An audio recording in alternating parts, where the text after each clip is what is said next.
Allô, soyez le bienvenu à notre sondage des Écritures. On remercie le Seigneur pour cette étude spéciale que nous allons étudier. Nous allons prier. Père, nous te remercions, nous te glorifions aujourd'hui pour cette opportunité que tu nous as donnée, encore de pouvoir écouter ta parole. Nous prions, Seigneur, que tu viennes et que tu nous enseignes. Ouvre les Écritures, Seigneur, et aide-nous à entendre, à comprendre et à marcher selon cette parole au nom de Jésus. Nous prions, Seigneur, qu'à la fin, la gloire et l'honneur te soient donnés au nom de Jésus. Seigneur, donne la compréhension profonde et ce que tu veux que nous fassions à travers cette parole. Nous prions quand nous allons regarder au terme une cohérente vie chrétienne. Nous prions, Seigneur, aide-nous à la voir au nom de Jésus. Merci, Seigneur, parce que tu nous as exaucés. Au nom puissant de Jésus, nous avons prié.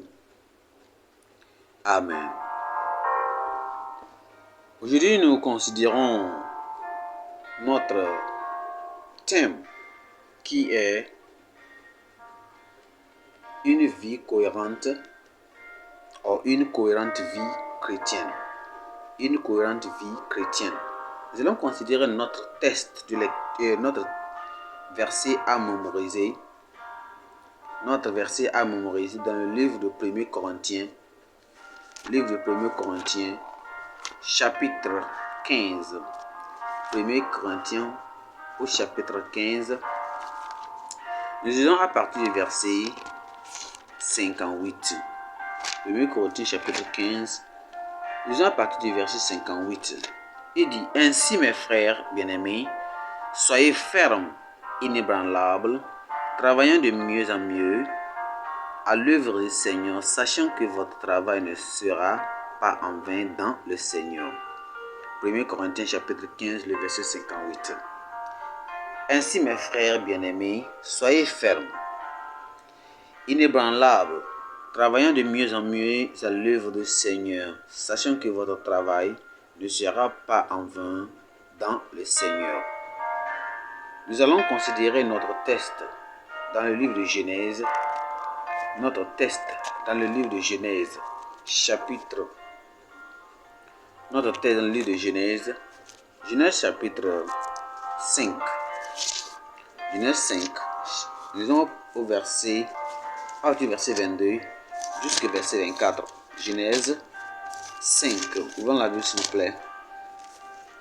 Au Genèse chapitre 5, le verset 22 jusqu'au verset 24. La Bible dit ceci. Enoch, après la naissance de Méthusela, marcha avec 300 ans et il engendra des fils et des filles. Tous les jours d'Enoch furent de 365 ans. Enoch marcha avec Dieu, puis il ne fut plus parce que Dieu le prit.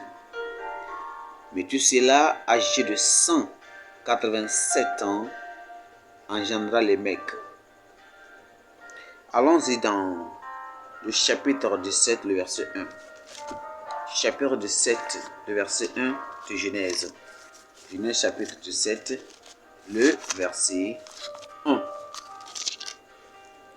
Lorsqu'Abraham fut âgé de 99 ans, l'Éternel apparut à Abraham et lui dit: Je suis le Dieu Tout-Puissant, marche devant ma face et sois intègre. Allons-y dans Éphésiens chapitre 6. Le Nouveau Testament, Éphésiens chapitre 6. Éphésiens chapitre 6. Nous lisons au verset 10 jusqu'au verset 18. Éphésiens chapitre 6, à partir du verset 10 jusqu'au verset 18. Au reste, fortifiez-vous dans le Seigneur par sa force toute-puissante. Revêtez-vous de toutes les armes de Dieu afin de pouvoir tenir ferme contre les ruses du diable. Car nous avons peut à lutter contre la chair et le sang, mais contre la domination, contre les autorités, contre les princes de ce monde de ténèbres, contre les esprits méchants dans les lieux célestes. C'est pourquoi prenez toutes les armes de Dieu afin de pouvoir résister dans les mauvais jours et tenir ferme après avoir tout surmonté. Tenez donc ferme, ayez à vos reins la vérité pour ceinture, revêtez la cuirasse de la justice, mettez pour chaussure à vos pieds le zèle que donne l'évangile de paix, prenez par-dessus tout cela le bouclier de la foi avec lequel vous pourrez éteindre tous les traits enflammés du malin. Prenez aussi le casque du salut et l'épée de l'esprit qui est la parole de Dieu. Faites-en tout temps par l'esprit toutes sortes de prières et de supplications. Veillez à cela avec une entière persévérance et priez pour tous les saints.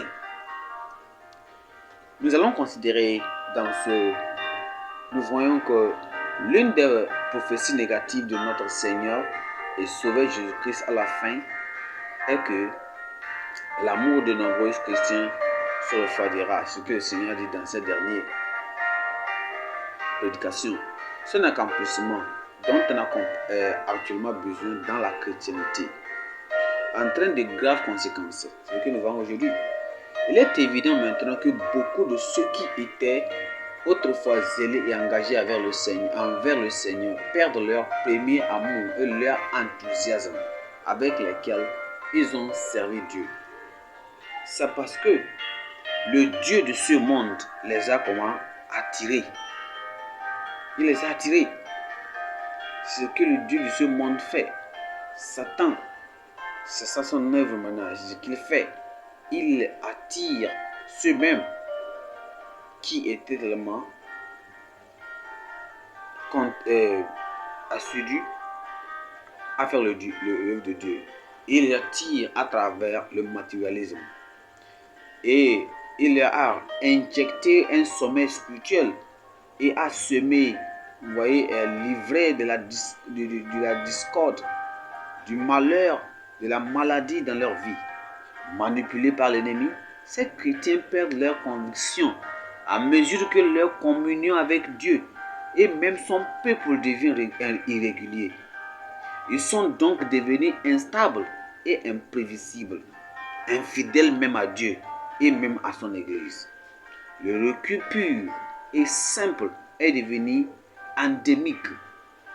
Avec ce développement, Christ, toujours vivant, charge les croyants fervents, les servants fervents et l'Église de se réveiller à leurs responsabilités, de raviver à leurs responsabilités et même de pouvoir réanimer les croyants découragés, faibles, les croyants tièdes et incohérents. Nous sommes sauvés du péché ou encore rétablis du recul que nous avons fait, de la rétrogradation.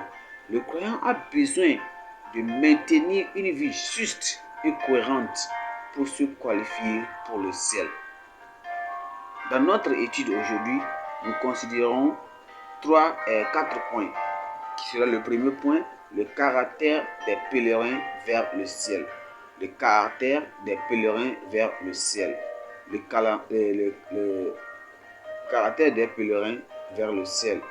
Et le point numéro 2 serait les causes d'incohérence et de la rétrogradation. Les causes d'incohérence et la rétrogradation. Quelles sont les causes? Qu'est-ce qui cause l'incohérence et le recours bien la rétrogradation des membres de l'Église ou bien des enfants de Dieu? 3. L'appel à la cohérence et à la continuité dans la sainteté. Dieu nous appelle à la cohérence et à la continuité dans son œuvre. Et dernièrement, numéro 3, ça serait l'élimination pour une vie chrétienne cohérente. Pour une vie cohérente. Une vie cohérente. Nous allons revenir au point numéro 1. Le point numéro 1 qui est au point numéro 1 qui est. Alors, si nous voulons vraiment savoir qu'est-ce qui amène, vous voyez, la corrélation, ou bien qu'est-ce qui amène surtout ce type d'incohérence que Dieu ne veut pas que nous ayons étant enfants de Dieu. Les étapes indispensables à une vie, vraiment, à une cohérente vie chrétienne. On a beaucoup de choses que nous devons faire, de revenir à Christ et de marcher avec lui. Ce qui est vraiment important, Dieu veut que nous fassions cela et on puisse se réunir. Au point numéro 1, regardons le caractère des pèlerins vers le ciel. Le caractère des pèlerins vers le ciel.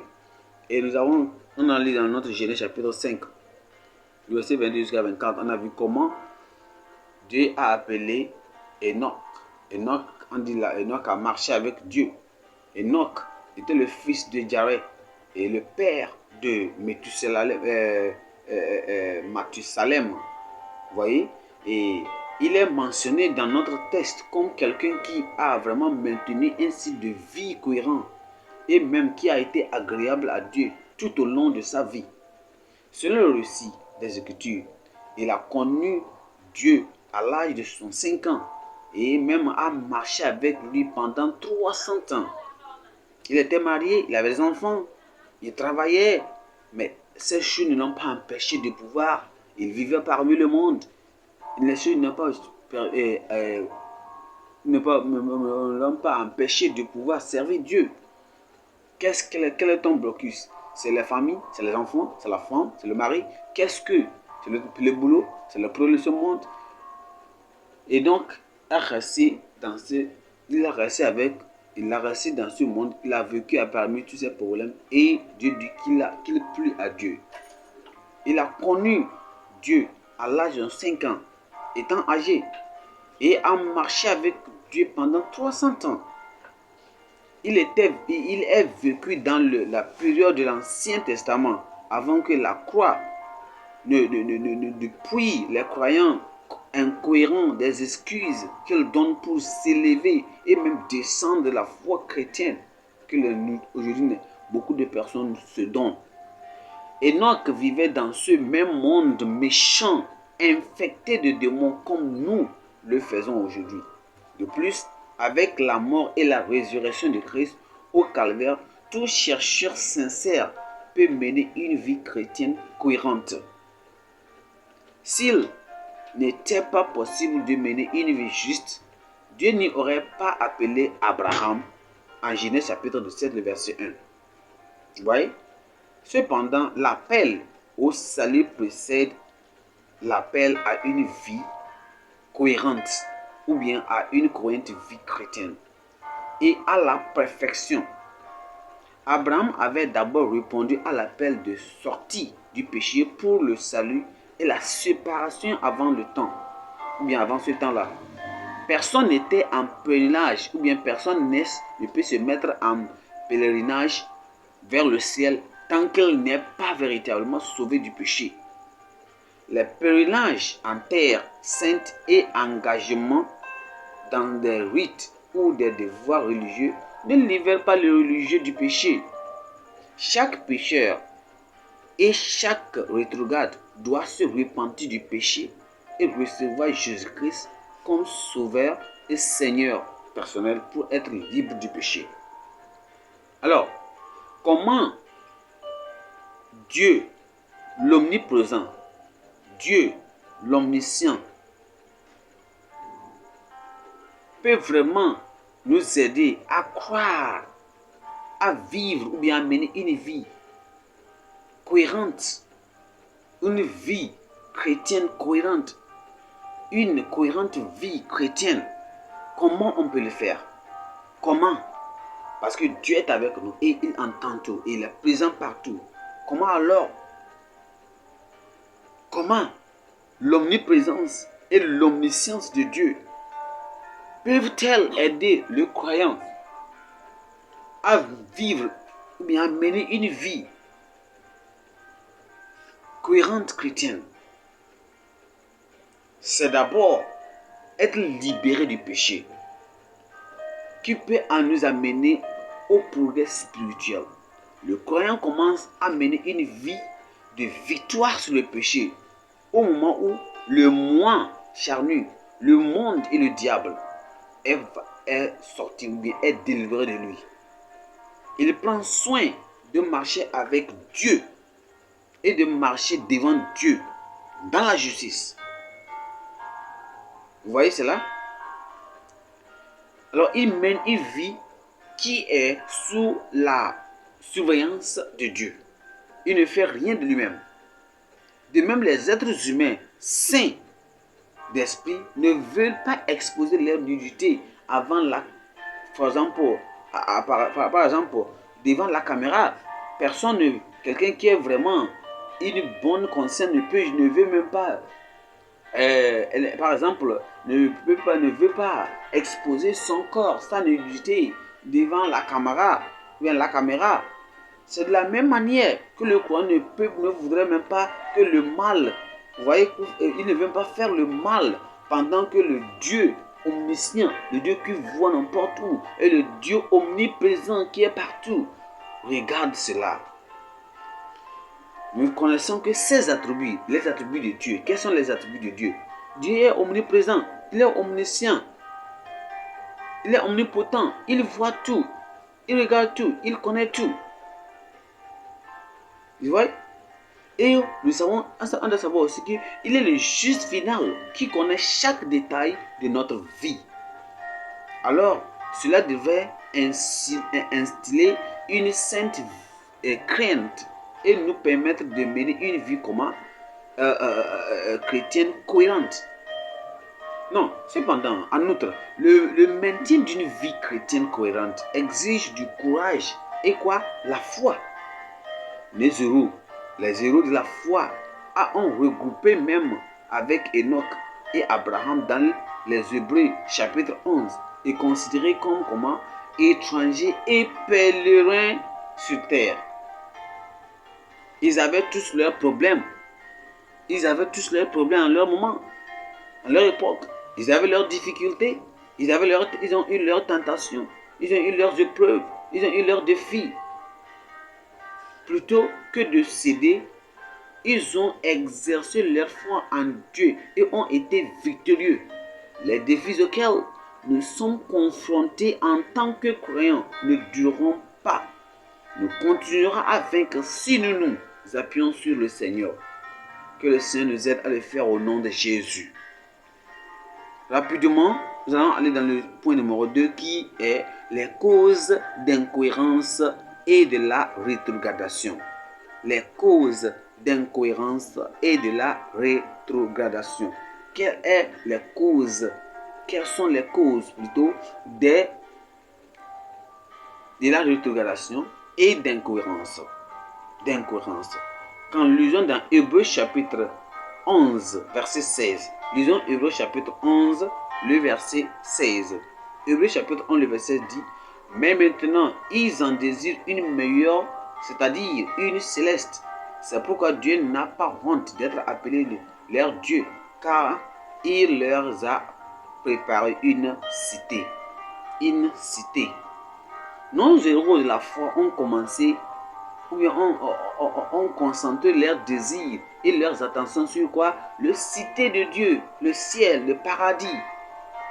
Tout comme ils n'ont pas permis à leurs défis de les surmonter, ils n'étaient pas divisés dans leur cœur et même leurs aspirations, comme la femme de Lot l'a fait. Ils ont oublié le monde pécheur et le style de vie qui y existait quand ils sont sortis. À cette fin, l'apôtre Paul a exhorté même les croyants à placer leurs affections sur les choses du haut plus que les choses de ce monde. Damas est revenu dans le monde parce qu'il aimait, il aimait les choses de ce monde. Mais Christ dit que personne ne peut servir deux maîtres et aimer avec ferveur les deux en même temps. C'est la raison pour laquelle nous devons savoir que ceux qui cherchent à maintenir une vie cohérente de sainteté avec Dieu doivent être crucifiés avec le monde. Nous devons être crucifiés avec le monde. Alors, quelles sont les causes d'incohérence et de la rétrogradation? Vous voyez? Quelles sont ces causes? Quelles sont ces causes? Quelles sont ces causes qui mènent les gens à aller à avoir l'incohérence et la rétrogradation? Les causes d'incohérence dans la vie chrétienne sont, premièrement, nous avons la peur des hommes. Dans 1 Samuel chapitre 15, verset 24, la peur des hommes. Deuxièmement, nous avons la mauvaise association. La mauvaise association. Vous allez voir ça dans 1 Roi chapitre 11, verset 4. Troisièmement, on a les cœurs de pierre. Les gens qui ont les cœurs endurcis. Quatrièmement, la paresse spirituelle et le vide. Dans Amos chapitre 6, le verset 1. 5, on a l'incrédulité. L'incrédulité. L'incrédulité. L'incrédulité. Dans Jean chapitre 6, le verset 64 et 66. Sixièmement, nous avons l'amour du monde. La Bible dit n'aimez pas le monde. N'aimez pas le monde. L'amour du monde. Et septièmement, nous avons la convoitise de la chair. La convoitise de la chair. Et huitièmement, on a la quête du matérialisme. La quête du matérialisme. Les gens cherchent à avoir les choses de ce monde. Tout le monde cherche à avoir ce monde. Allons dans le point numéro 3. Le point numéro 3, le Seigneur va nous aider vraiment que ces causes ne viennent pas nous surmonter au nom de Jésus. Point numéro 3, l'appel à la cohérence et à la continuité dans la sainteté. L'appel à la cohérence et à la continuité dans la sainteté. Dans la sainteté. Dans la sainteté. Dieu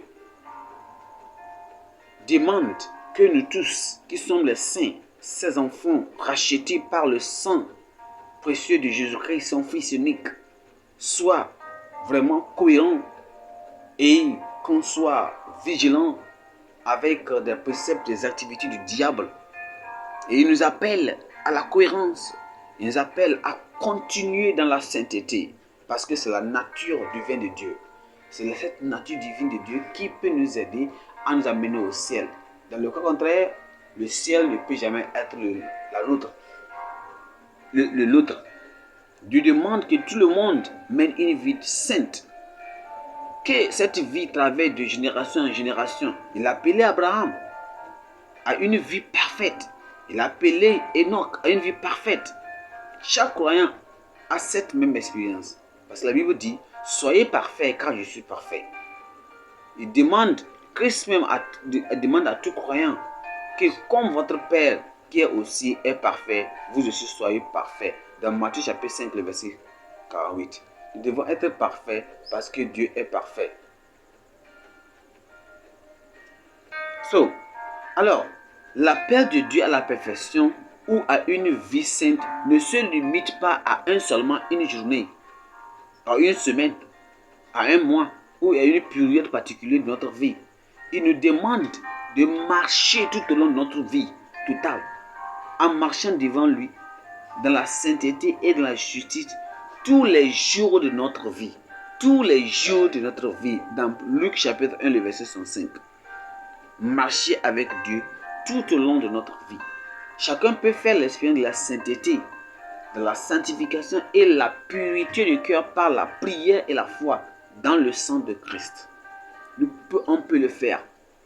Il est tellement nécessaire que les croyants répondent à l'appel de Dieu, à une vie sainte chrétienne, parce que nous devons être saints, parce que c'est un ordre et c'est la nature divine de Dieu. C'est la nature que Dieu est, c'est la nature de notre Sauveur Jésus-Christ. Nous devons l'être si vraiment on s'appelle enfants de Dieu. Si nous sommes, on s'appelle enfants de Dieu. Nous devons être tellement nécessaire à chaque personne d'avoir cette nature parce que c'est une ordonnance. Soyez saints car je suis saint. Alors, comment un croyant peut-il maintenir une marche cohérente avec le Seigneur? Ici, la Bible nous a dit dans Éphésiens chapitre 6, le verset 10. Éphésiens chapitre 6, le verset 10 nous a dit quelque chose. Comment donc un croyant peut-il maintenir une marche cohérente avec le Seigneur? La Bible nous dit dans Éphésiens chapitre 6, le verset 10 que au reste, fortifiez-vous dans le Seigneur et par sa force toute puissante. Nous devons savoir que quoi? Pour nous aider à maintenir une vie cohérente dans le Seigneur, le croyant doit savoir qu'il est en guerre cohérente, constante avec le diable et ses agents qui sont au travail nuit et jour, essayant de piéger, d'asservir et de ruiner les négligents. La cuirasse, la Bible dit, on doit avoir l'armure du chrétien. L'armure du chrétien. C'est ça qui va nous aider à avoir cela. La cuirasse de la sainteté. La justice est une arme juste et grande et indispensable dans le combat spirituel sans laquelle le croyant ne peut jamais marcher en cohérence avec Dieu. Les pieds du chrétien cohérent doivent être chaussés de la préparation de l'évangile. Le croyant doit être vraiment rempli de la parole de Dieu. Il faut utiliser la parole de Dieu pour pouvoir vaincre le diable et ses tentateurs. Comme Christ les a fait dans Matthieu chapitre 4 quand il était tenté. Nous devons gagner les âmes. C'est aussi une arme importante en ce qui concerne la vie chrétienne victorieuse. Les croyants aussi doivent utiliser le bouclier de la foi. Car personne ne peut vivre ou mener une vie chrétienne cohérente sans la foi. Il en va de la même pour la prière. Un croyant doit aussi prier toujours. Un croyant, la Bible nous dit qu'un croyant qui prie toujours avec toutes les prières et les supplications dans la prière, il le fait chaque moment. C'est ça qui va aider. Sur la prière, nous avons la courage de la foi, la prière, l'évangélisation. Cela va nous aider vraiment à pouvoir vaincre le diable et ses attitudes, et ses démons et ses agents. Le quatrième point, c'est l'indemnisation pour une cohérente vie chrétienne. L'indemnisation pour une cohérente vie chrétienne. Qu'est-ce que nous voyons ici? Les croyants qui maintiennent un style de vie constant et purifié seront des trésors particuliers pour le Seigneur et connaîtront une présence divine accrue. Les cœurs purs verront Dieu et recevront les interventions divines et même des réponses aux prières quand ils prient. Ils verront l'action de Dieu puissante dans leur vie et même dans leur ministère sur terre et même vont vivre avec lui, même aussi à la fin de leur vie. Une vie chrétienne cohérente exige que les croyants suivent le Seigneur de tout leur cœur, qu'ils examinent constamment leur vie et leur conduite pour essayer ou bien pour s'assurer qu'ils sont basés sur les Écritures et même ils doivent renouveler sincèrement leur vœu de marcher avec le Seigneur et le servir chaque moment, chaque jour. Ils doivent être prêts à renoncer à eux-mêmes et à porter leur croix et à renoncer eux-mêmes à des choses légitimes qui peuvent empêcher toute leur consécration au Seigneur et le saint voyage au ciel. Josué, Daniel, Ruth, Paul, pour citer peu, ont fait la même chose. Ils étaient cohérents et fidèles dans leur marche avec Dieu. Et même ils ont été bénis et utilisés pour sa gloire. Il en est de même pour Enoch. Abraham a fait de même dans le texte. Enoch en particulier a été même traduit. Il a même été il a été pris comme l'enlèvement. Il n'a pas vu la mort. Il n'a pas expérimenté la mort. À la gloire de voir la mort, il n'a pas vu mort. Il n'a pas vu la mort. Vous voyez cela? Que le Seigneur nous aide à marcher selon ce qu'il veut que nous fassions, pour que la bénédiction du Père soit à nous tous au nom de Jésus. Alors, les croyants qui sont fermes et fidèles au service de Dieu seront bénis sur la terre. On doit le savoir. Vous serez bénis sur la terre et récompensés au ciel par le Seigneur à travers tout le dur labeur. Je prie que le Seigneur nous aide, qu'on va se préparer pour que tous les diables, le diable et ses gens, et tout ce qu'il fait ne vont jamais arriver. Maintenant, je pose cette question. Est-ce que tu es prêt? Comment est ta vie? Et ta vie est cohérente? Est-ce qu'il y a l'incohérence dans ta vie? Quelle est cette incohérence? Quelles sont les causes de la rétrogradation? Est-ce que tu donnes des excuses pour lesquelles tu ne peux pas suivre Dieu, pour lesquelles tu as rétrogradé? Quelle est ta vie maintenant? Est-ce que tu continues à prier? Est-ce que tu pries comment? Est-ce que tu évangélises? Est-ce que tu médites sur la parole de Dieu? C'est le moment maintenant d'aller devant le Seigneur. Dis, Seigneur, aide-moi. Merci pour cette parole. Merci pour cette parole que tu viens de me donner. Je te remercie pour cette parole que tu viens de me donner sur une cohérente vie chrétienne. Une cohérente vie chrétienne. Aide-moi, Seigneur, à le faire au nom de Jésus. Aide-moi à l'obéir au nom de Jésus. Qu'à la fin, ton nom soit saint et glorifié. Je veux faire le ciel à tout prix. Aide-moi à mener une vie cohérente, sainte des chrétiens. Prie. Seigneur, nous te remercions, nous te glorifions encore pour cette opportunité que tu nous as donnée. Nous te rendons gloire, Seigneur, parce que nous savons que tu nous as donné cette opportunité d'écouter cette parole. Nous prions, Seigneur, que tu nous aides, que chaque personne qui écoute cette parole, ils vont revenir, les regarde, ceux qui ont reculé vers derrière vont revenir, ceux qui ont retourné leur vomi, vont revenir vers toi. Et tu vas les pardonner, Seigneur, et tu vas les aider à éviter toutes les causes de la rétrogradation et même de l'incohérence dans l'église au nom de Jésus. Que comme Abraham, Enoch et les autres personnes ont été appelées, Ruth, Daniel, les autres ont été appelés, ils ont reçu l'appel, ils ont fait le travail. Et Seigneur, tu as donné de bons témoignages concernant leur vie, que nous aussi, nous allons le faire au nom de Jésus. Quels que soient les problèmes de ce monde, les difficultés, les défis, quel que soit ce qui vient de ce monde, ne vont jamais nous prendre en moins, nous ne savons pas. Nous serons prêts, Seigneur, quand tu vas venir, tu vas aussi nous prendre pour la maison au ciel, comme tu as fait à cette personne. Aide-nous à surmonter tous nos défis et tous nos problèmes de ce monde au nom de Jésus. Seigneur, donne cette même foi, ce même réveil. Oh Seigneur, cette armure, Seigneur, comme tu l'as dit, qu'on puisse se revêtir d'un hébreu, qu'on puisse le faire, que Seigneur, à la fin, la gloire te soit donnée au nom de Jésus.